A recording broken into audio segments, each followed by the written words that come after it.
Thanks for visiting RMUcolonials.com. I'm Matt Gajtka, part of our men's hockey update. I'm joined by sophomore defenseman Rob Mann. Rob, appreciate the time today. Thanks for having me, Matt. Thanks for joining us. Very fun times lately for the Colonials. 8 straight games without a loss, 7-0-1. And it really is reminiscent of what happened last year at this time when you guys went on that roll. Yeah. Does it feel similar to the players as well? I would say so, yeah. All the games are probably just as intense, but I guess it's a little role reversal now. Last year we were the team on a roll trying to chase that top spot, and right now we're trying to defend it. So, but everyone's gunning for each other, and it's been just as intense as last year, so definitely the same feeling.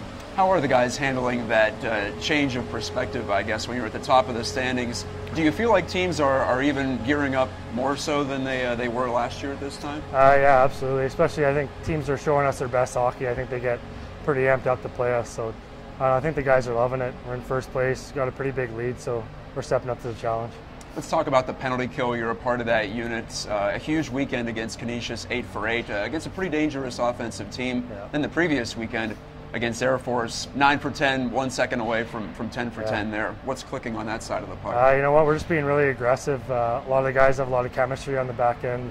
We've been pounding killing all year together, so I think things are just clicking. We're communicating well, and we're studying our video hard during the week, so we know what's going to come. So I think it's just preparation and hard work.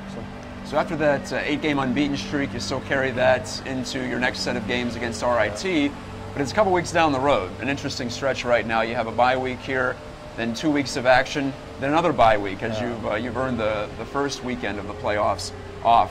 What do you do to approach a bye week? Do you treat it any differently than you do for a regular weeks of practice? I wouldn't say so. I mean, I guess you're not preparing for a team that comes in, so you can just work on some individual skills. If you got to rest up, stretch out, get a few workouts in, whatever you got to do to make yourself feel good, so you're definitely ready for that next weekend. But I think this week's bye week is pretty big for us. We had 2 tough weekends on the road with a lot of travel, and then a tough weekend against Canisius at home. So it was a hard 6-game stretch. So I think we're definitely happy we have a bye this weekend. Definitely. Yeah. Last thing, you're one of the few guys on this team that can make me feel pretty small right now. You have your skates on as well, so it doesn't help my cause too much. But how do you put that frame to use on the ice? I'm sure you've been one of the tallest guys on various teams you've played before. So how has your game developed to put that to good use? I try and definitely use my reach as much as I can. I think when forwards, look across on the face-off dot and see me, they know that they're going to have to get by me to get to the net. So it's just a mental advantage as well as, I have the reach on them and the body size. So even if they have the, the speed advantage on me, I try and play to my strengths to make them have to work a little harder if they're going to try and beat me. So it definitely helps. That's Rob Mann from Oshawa, Ontario, big number 6 on the RMU Colonials. They'll be in action in 2 weeks from now against RIT. Thanks for watching here on RMUcolonials.com.